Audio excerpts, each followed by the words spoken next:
Hello students, स्वागत है हमारे चैनल पर आपका। आज हम आपके लिए लेकर आए हैं बच्चों गणित की जो आपकी एकतारा पाठ्य पुस्तक है उसका अध्याय नंबर 8 जिसका नाम है गरम गरम पराठे। बच्चों अध्याय 7 तक हमने सारी ही सवाल हल करके पाठ के अंदर के पाठ के बाहर के सभी के उत्तर हमने बताए हैं, अपने चैनल पर डाल रखे हैं। यदि आपने अभी तक नहीं देखे हैं तो वो बच्चे हमारे चैनल पर जाकर प्ले लिस्ट खोल कर देख सकते हैं। ठीक है, आज हम अध्याय 8 शुरू कर रहे हैं। हिमानी और मनन की मम्मी आज उनके लिए आलू के पराठे बना रही है। मम्मी ने अभी पराठे बनाने शुरू ही किए थे कि तभी हिमानी ने कहा, मम्मी पहला पराठा मुझे देना। हिमानी की बात सुनकर मनन भी पहला पराठा खाने के लिए कहने लगा। अरे पहला पराठा मैं दोनों को कैसे दे सकती हूँ, हम दोनों बराबर बराबर बांट कर खा लेंगे। तो कहता है मनन।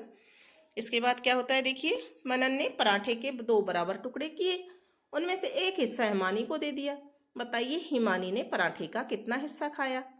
यहाँ एक पराठे के 2 बराबर हिस्से यानी कि आधा हिस्सा जिसे हम 1/2 कहते हैं या पढ़ते हैं, हिमानी ने पराठे का 1/2 हिस्सा खाया।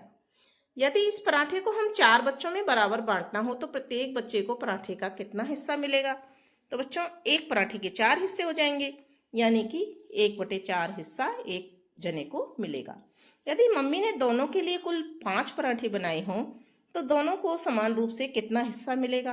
क्योंकि 5 पराठों को बांटना है 2 बच्चों में, अर्थात 5/2 5/2।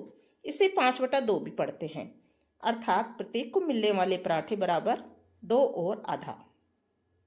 2 और आधा बराबर 2 + 1/2 बराबर 2 सही 1/2, जिसे हम 2 सही 1/2 या 2.5 बोलते हैं। आओ अभ्यास करें। आप इन 5 पराठों को 4 बच्चों में बांटिए।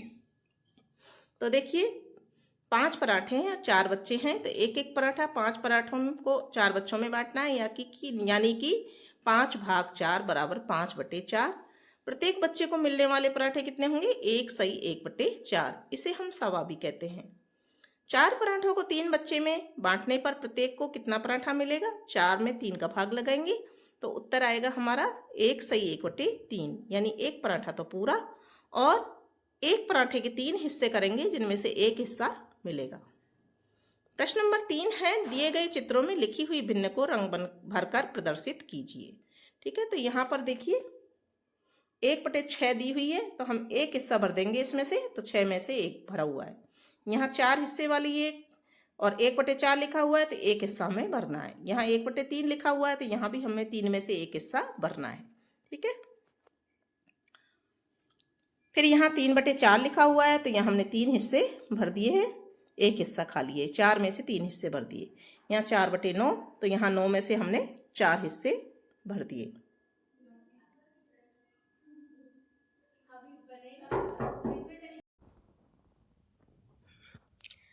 फिर आगे दिया हुआ है, 3 रंग की आकृति को देखकर बताइए इस आकृति के कितने भाग में गुलाबी रंग भरा हुआ है।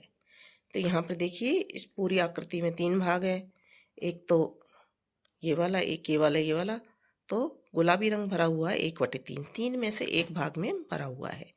क्या इस आकृति में पीला रंग 1/3 भाग है, यदि नहीं तो कितना। तो यहाँ पर 3 भाग 1/3 भाग नहीं है, इसमें से एक छोटा सा भाग और निकाल दिया है। ठीक है, तो इससे कम है, 1/3 से भी कम भाग है। क्या नीचे दिए गए चित्रों में भिन्न संख्याओं को सही दर्शाया गया है, पहचान कर बताइए। फिर यहाँ देखिए ये चित्र, क्या यह 1/2 है, तो नहीं, क्योंकि ये हिस्सा बड़ा है और ये हिस्सा छोटा है, जबकि बराबर होना चाहिए। यहाँ ये 1/4 है ये वाला हिस्सा, तो ये भी नहीं उत्तर आ जाएगा, क्योंकि ये दोनों बड़े बड़े हिस्से हैं और ये दोनों छोटे छोटे हिस्से हैं। यहाँ भी बराबर हिस्से नहीं है और यहाँ भी बराबर हिस्से नहीं है, इस पे सब पे हम क्रॉस लगा देंगे। ठीक है, क्या 1/2 को संख्या रेखा पर दिखा सकते हैं। हाँ हिमानी दिखा सकते हैं, क्योंकि 1/2 0 से अधिक और 1 से कम होता है, इसलिए पहले हम 0 से 1 वाली संख्या रेखा बनाएंगे। इस रेखा को 2 बराबर भागों में बांटेंगे तो प्रत्येक भाग होगा 1/2। देखिए उदाहरण यहाँ दे रखा है, ये पूरी एक लाइन है, संख्या रेखा है, ये 0 से 1 तक बना ली है और इसको बीच में से 2 हिस्सों में बांट दिया है, मतलब एक हिस्सा ये और एक हिस्सा ये। तो प्रत्येक भाग कितना है? 1/2। सोचिए 1/2 हिस्से मिल कितने 1/2 हिस्से मिलकर एक बनेगा, तो ये दोनों मिलकर यानी कि 2 हिस्से, ठीक है ना, यहाँ लिख देंगे हम 2 हिस्से। एक बनाने के लिए 1/4 कितने 1/4 हिस्से चाहिए होंगे, कितने 1/5 हिस्से चाहिए होंगे। तो 1/4 के इनके दोनों के तो 4 हिस्से चाहिए, तो हमने यहाँ पर 4 लिख दिया है। 1/5 के 5 हिस्से चाहिए, 1/20 के 20 हिस्से चाहिए। जब 20 हिस्से मिल जाएंगे तो एक पूरा बन जाएगा। इसके आगे देखिए, यानी 1/3 को दर्शाने के लिए संख्या को 3 बराबर हिस्सों में इस प्रकार बांटना होगा, ठीक है ना। तो 1/3 को 1/3, 2/3 और 3/3, ये हमने इसको डिवाइड कर दिया है। फिर देखिए यहाँ पर बिल्कुल ठीक है मानी, क्या तुम 2 से ही 1/4 संख्या को संख्या रेखा पर दिखा सकती हो। तो यहाँ पर देखिए एक है, यहाँ पर एक है, ये 2 है और यहाँ 3 है। तो 2 और 3 के बीच में 2 सही 1/4 आएगा। ये 2 से 3 तक हम 4 हिस्सों में इस लाइन को बांट दें, बराबर बराबर 1 2 3 4, ठीक है ना। तो ये एक हिस्सा 2 से 1/4 कहलाएगा। अब 2 से यहाँ प्रोसीजर भी दे रखा है। अब 2 से 3 के बीच 4 बराबर हिस्से करेंगे, क्योंकि 1/4 का मतलब 1/4 भाग, और 2 से आगे 1/4 भाग लेकर बनेगा। लेकिन भैया इस संख्या रेखा पर 7/4 और 11/4 कहाँ होगा। तो देखिए 7/4 11/4 में हमें 7 चौथाई हिस्से और 11 चौथाई हिस्सों को संख्या रेखा पर दिखाना है, ठीक है ना। तो इसके लिए हमें प्रत्येक इकाई के 4 बराबर हिस्से करने होंगे। 7/4 को और इनको दिखाने के लिए 1 तक 4 हिस्से करने होंगे, जैसे इस प्रकार 1/4 2/4 3/4 4/4, यहाँ 1 हो गया। फिर 5/4 6/4 7/4 8/4 9/4 10/4 और 11/4। उसके बाद 12/4 आ जाएगा। तो 12/4 का मतलब 3 का भाग 12 में देंगे, 4 आ जाएगा, ठीक है। 4 तिया 12, सॉरी 3 चौक 12 4।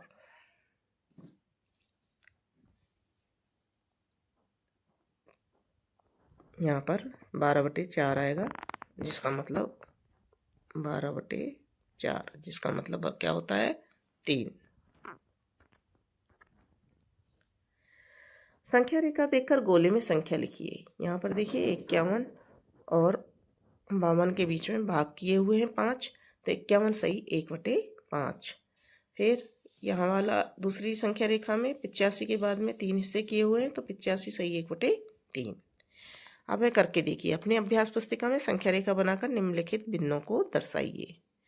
तो बच्चे यहाँ पर हम देख रहे हैं कि यहाँ पर कोई भिन्न नहीं दे रखी है, इसलिए हम किसी को दर्शा नहीं सकते। यहाँ ये भूल गए हैं यहाँ पे लिखना, ठीक है, मिसप्रिंट हो गई है। अब सोचिए 2 संख्याओं के बीच अधिकतम कितनी भिन्न संख्याएं हो सकती हैं। अगले दिन जब मनन स्कूल गया तो गणित की कक्षा में शिक्षिका ने बोर्ड पर रोटियों के चित्र बनाकर कहा, पहले चित्र में 1 रोटी को 2 बराबर बच्चों में बांटना है, दूसरे चित्र में 2 रोटियों को 4 बच्चों में बराबर बराबर बांटना है। तो देखिए 1 रोटी को 2 बच्चों में बांटी तो आधी आधी आई, 2 रोटियों को 4 बच्चों में आई तो भी आधी आधी हिस्से में ही आई, यानी कि ये दोनों चीज़ें बराबर है। मनन ने पहले 1 रोटी को 2 बराबर बच्चों में बांट दिया, उसके बाद दूसरी रोटी को चित्रों 4 बच्चों में इस प्रकार बांट कर दिखाया। क्या दोनों चित्रों में बच्चों को रोटियां बराबर आधे आधे हिस्से में मिल रही हैं? हाँ। शिक्षिका ने 3 रोटियों को इस प्रकार बांटा, ठीक है ना। ये देखिए 3 रोटियों को 6 बच्चों में बांट दिया, तो इनको भी आधी आधी रोटी मिल रही है, जो कि ऊपर दी हुई है उसके बराबर ही है। अच्छा, अब 3 रोटियों को 6 बच्चों में बराबर बराबर है, तो एक बच्चे को कितनी रोटी मिलेगी? आधी रोटी मिलेगी। अब है सोचिए और बताइए, 100 रोटियों को 200 बच्चों में बराबर बांटे, प्रत्येक को कितना हिस्सा मिलेगा? 1/2 2/4 3/6 की स्थितियों में सभी बच्चों को रोटी का आधा हिस्सा यानी कि 1/2 भाग ही मिली, इसलिए 1/2 2/4 3/6 सभी आपस में बराबर होते हैं, ठीक है ना। तो यहाँ देखिए 1/2 बराबर 2/4 बराबर 3/6। तो ऐसी संख्याएं जो आपस में बराबर होती हैं समान या तुल्य भिन्न कहलाती हैं। तो ये तुल्य भिन्न की परिभाषा है बच्चों। तुल्य भिन्न संख्याएं कैसी होती हैं? जो आपस में समान होती हैं, बराबर होती हैं, तो समान या तुल्य भिन्न संख्याएं कहलाती हैं। अब है करके देखो, यदि एक ब्रेड को 3 बच्चों में बराबर बांटे तो प्रत्येक बच्चे को मिलने वाला हिस्सा कितना होगा? 1/3। 2 ब्रेड को 6 बराबर बच्चों में बांटे तो बच्चे को प्रत्येक को कितना मिलेगा? 1/3। 3 ब्रेड को 9 बच्चों में बराबर बांटे तो प्रत्येक बच्चे को 1/3। क्या प्रत्येक स्थिति में बच्चों को मिलने वाले ब्रेड के हिस्से बराबर होंगे? यदि हाँ तो मिलने वाले हिस्सों को बराबर में लिखकर दिखाइए। ठीक है, तो यहाँ हम कैसे लिखेंगे? 1/3 बराबर 2 बच्चों को 6 में बांटा है ना, 2/6 बराबर फिर 3 ब्रेड को 9 बच्चों में बांटा है। तो इस तरह से यहाँ इसको लिख सकते हैं अपन। दी गई आकृतियों के भिन्न लिखिए और बताइए कि क्या सभी आकृतियों के भिन्न तुल्य भिन्न है या नहीं। ठीक है ना। तो यहाँ पर इनकी आकृतियों की भिन्न, इसकी आकृति की भिन्न कैसी होगी? 1/3, क्योंकि 3 में से एक हिस्सा बराबर। इसमें 2/3 लिख 2/6 सॉरी, 6 में से 2 हिस्से भरे हुए हैं। फिर इसमें 3/9 और इसमें कितने भरे हुए? 4/12, 12 में से 4 हिस्से भरे हुए हैं। अगर हम इनको सरल करें तो 2 एकम 2, 2 तिया 6, 3 एकम 3, 3 तिया 9 और 4 एकम 4, 4 तिया 12। तो ये सभी इससे क्या है बच्चों? बराबर है। इनको इस तरह से हम लिख करके यहाँ दिखा देंगे। चित्रों को देखो, प्रत्येक पीले रंग का टुकड़ा पट्टी का कौन सा भाग है? लिखिए। प्रत्येक रंग की पट्टी का टुकड़ा एक उस पट्टी का कौन सा भाग है? लिखिए। ठीक है ना। कितने चौथाई मिलकर एक आधा बनाएंगे? तो हमने यहाँ उत्तर लिख दिया है 2। कितने 1/8 मिलकर 1/4 बनाएंगे?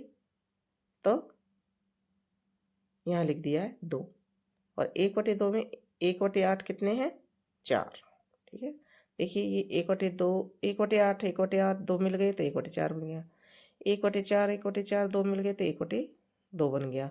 और 1/2, 1/2 मिल गया तो यहाँ पर 1 बन गया। ठीक है।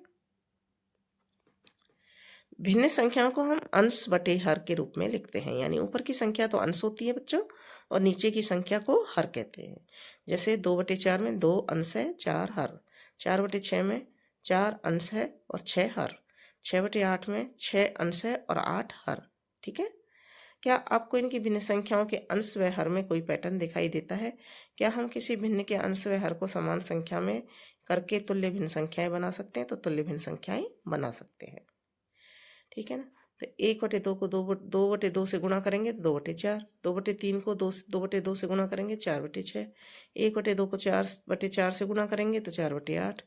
1/2 बराबर 2/4, 2/3 बराबर 4/6 और 1/2 बराबर 4/8। खेल खेल में तुल्य संख्याएं खोजिए। एक कागज का आयताकार वर्गाकार टुकड़ा लीजिए, इसे 2 समान भागों में मोड़िए, एक भाग में रंग भरिए। पहले मोड़े भरे भाग को फिर से 2 समान भागों में मोड़िए। अब कागज को खोलकर देखिए, कागज के कुल कितने भाग में बट गया? कागज का कौन सा हिस्सा ग्रीन है?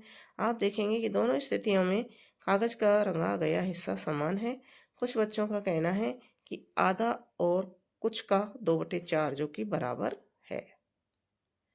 इस प्रकार आधे रंगे गए कागज को आप 6 या 8 समान हिस्सों में मोड़ेंगे तो क्या होगा? यदि एक रोटी को 2, 3, 4 एवं 5 बच्चों के समूह में बराबर बांटा जाए तो बताओ किस टोली के बच्चे को सबसे कम रोटी मिलेगी? तो 5 बच्चों वाली टोली को। किस टोली के प्रत्येक बच्चे को सबसे ज़्यादा रोटी मिलेगी? 2 बच्चे वाली टोली को। ठीक है ना। जिनको 2 को बांटेंगे, ये देखिए, तो इनको एक रोटी 2 में बांटी है इसलिए ये ज़्यादा मिलेगी। प्रत्येक टोली के बच्चों को लगभग कितनी रोटी मिलेगी? यदि प्रथम समूह में 6 बच्चों को 3 रोटी जबकि द्वितीय समूह में 8 बच्चों को 6 रोटी वितरित की जा रही है तो दोनों बच्चों की कितनी कितनी रोटियां मिलेंगी? यहाँ देखिए, अब प्रथम समूह में 3 रोटियों को 6 बच्चों में बांटा है तो आधी आधी मिलेगी। और यहाँ पर 3 और 3 6 रोटियाँ हैं और 6 रोटियों को 8 बच्चों में बांटा है तो भी बराबर बराबर 8 1/8, यानी कि इनको मिलेगी 3/4। 3/4 द्वितीय समूह में 3/4 यानी कि 3/4 रोटी मिलेगी। ठीक है। अब है मिलान कीजिए। यहाँ पर देखिए, 1/2 को इससे मिलान करेंगे, 2/4 को इससे, 3/4 को इससे 1/4 को इससे और 4/8 को इससे। हिमानी की सूची एवं दर की सूची देखिए और बताइए। यहाँ पर देखिए, यहाँ पर भाव दे रखा है इसमें सारणी में। टमाटर 12, आलू 10, प्याज 16, फिर है गाजर और फिर लौकी। इनका सबका भाव दे रखा है। तो इसके आधार पर हमने यहाँ देखिए 2 किलोग्राम टमाटर कितने के हैं? 24 रुपये के, वहाँ के हिसाब से 24 रुपये के। 1/2 किलोग्राम टमाटर कितने के हैं? 6 रुपये के। तो 1/2 किलोग्राम टमाटर कितने के होंगे? 30 रुपये के। फिर 3 से 1/2 किलोग्राम आलू की कीमत क्या होगी? 35 रुपये, क्योंकि आलू 10 रुपये किलो है। फिर 4 से 3/4 किलोग्राम लौकी खरीदने के लिए कीमत क्या होगी? तो 4 किलोग्राम लौकी का मूल्य तो हो जाएगा 8 रुपये किलो है लौकी, तो 8 चौक 32, और 3/4 का हो जाएगा 6 रुपये, तो 38 रुपये मूल्य हो जाएगा कुल। फिर देखिए, हिमानी के हाथ में खरीदारी की सूची देखिए। यदि उसने सूची के अनुसार खरीदारी की तो कितने रुपए चुकाने होंगे? टमाटर के 30 रुपये प्लस गाजर के 67.50 रुपये, फिर लौकी के 12 रुपये, फिर बराबर इनको सबको जोड़ देंगे तो कितना आ जाएगा? 109 रुपये 50 पैसे। आप जो सब्जियां खरीदना चाहते हैं उनका बिल बनाइए, चुकाए गए जाने वाले रुपए बताइए। तो हमने 1 किलो टमाटर खरीदे 12 रुपये के, 1 किलो आलू खरीदे 10 रुपये के, दोनों को जोड़ दिया, कुल हो गए 22 रुपये। ठीक है। अब है अभ्यास कार्य। बराबर छोटा जो चिन्ह दिए हुए हैं इनका सही चिन्ह लगाकर भिन्नों में संबंध बताइए। यहाँ देखिए, 1/2 1/3 से बड़ी है, फिर 1/3 1/4 से बड़ी है, फिर 3/4 2/3 से बड़ी है, 1/2 और 2/4 बराबर हैं, 2/5 छोटी है जबकि 4/5 बड़ी है। यहाँ पर 2/4 और 3/6 दोनों बराबर हैं। ठीक है। निम्नलिखित भिन्नों को शब्दों में लिखिए। तो यहाँ देखिए, हमने शब्दों में लिख दिया है यहीं पर 3/6, 3/4, 1/4 और 1/2। फिर देखिए तीसरा सवाल, आपकी कक्षा में कुल कितने विद्यार्थी हैं? छात्र एवं छात्राओं की संख्याओं को भिन्न में दर्शाइए। तो हमने हमारी कक्षा में देखिए कितने विद्यार्थी हैं? 15 लड़के और 16 लड़कियां हैं, तो कुल 31 विद्यार्थी हैं। तो लड़कों की संख्या 15/31 यानी 31 में 15, और लड़कियों की संख्या 16/31 होगी। फिर चौथा सवाल है, शिवानी 8 कांच के गिलास ट्रे में लेकर जा रही थी, उसकी ट्रे से गिरने से 3 गिलास टूट गए, तो बताओ कितने भाग गिलास के टूट गए? तो 8 में से 3 गिलास टूटे, इसलिए 3/8 भाग गिलास के टूट गए। फिर है 5वां सवाल देखिए, लीला बाजार से 1 दर्जन केले लेकर आई, 1 दर्जन यानी कि 12 केले, उसमें से आधे केले खा लिए यानी 6 खा लिए, तो शेष के केलों की संख्या बताइए। तो शेष केले कितने बचेंगे? 6, यानी 1 दर्जन 12 थे, 12 में से उसने 6 खा लिए, तो 6 केले शेष बच गए। फिर है 6ठा सवाल, गोपाल के पास 8 टॉफियाँ हैं, उसने 3/4 टॉफियाँ मित्रों को दे दी। अब गोपाल के पास कितनी टॉफियाँ शेष रही? उसने 3/4 भाग दे दिया है ना। तो यहाँ पर 8 गुना 3/4 करेंगे तो 24/4, यानी कि 6 टॉफियाँ उसने मित्रों को दे दी। तो 8 में से 6 गई तो 2 टॉफियाँ उसके पास बच गई। फिर आगे का सवाल 7वां सवाल देखते हैं। मोना के पास 24 पृष्ठ की एक कहानी की पुस्तक है, जिसमें से मोना ने 12 पृष्ठ पढ़ लिए, तो बताइए उसने पुस्तक के कितने भाग को पढ़ लिया? तो पहले तो इसके उत्तर को लिखेंगे। उसने 24 में से 12 पृष्ठ पढ़ लिए, यानी 1/2 भाग को उसने पढ़ लिया। फिर आगे दे रखा है, यानी मोना ने दूसरे दिन 6 पृष्ठ और पढ़ लिए, तो पुस्तक का कितना भाग पढ़ लिया? तो दूसरे दिन 6 पृष्ठ और पढ़ लिए, यानी पहले दिन 12 पढ़े, दूसरे दिन 6, तो कुल पृष्ठ कितने हो गए? 18। तो 24 में से 18 पृष्ठ पढ़ लिए, यानी कि 3/4 भाग पढ़ लिए। 6 × 18 6 × 24 भाग दे देंगे दोनों में, तो 3/4 भाग उसने किताब का दूसरे दिन तक पढ़ लिया। तो बच्चों, इसी तरह से आपका ये सवाल कंप्लीट हो जाता है, और इस सवाल के साथ में ही आपका ये अभ्यास कार्य भी कंप्लीट हो जाता है, और पूरा चैप्टर हमने अच्छी तरह से बाहर अंदर सारे सवाल समझा दिए हैं। आगे के चैप्टर देखने के लिए बच्चों आप हमारे चैनल को सब्सक्राइब कीजिए, दोस्तों के साथ शेयर कीजिए, वीडियो को लाइक ज़रूर कीजिए, और कमेंट बॉक्स में लिखकर ज़रूर बताइए आपको वीडियो कैसा लगा।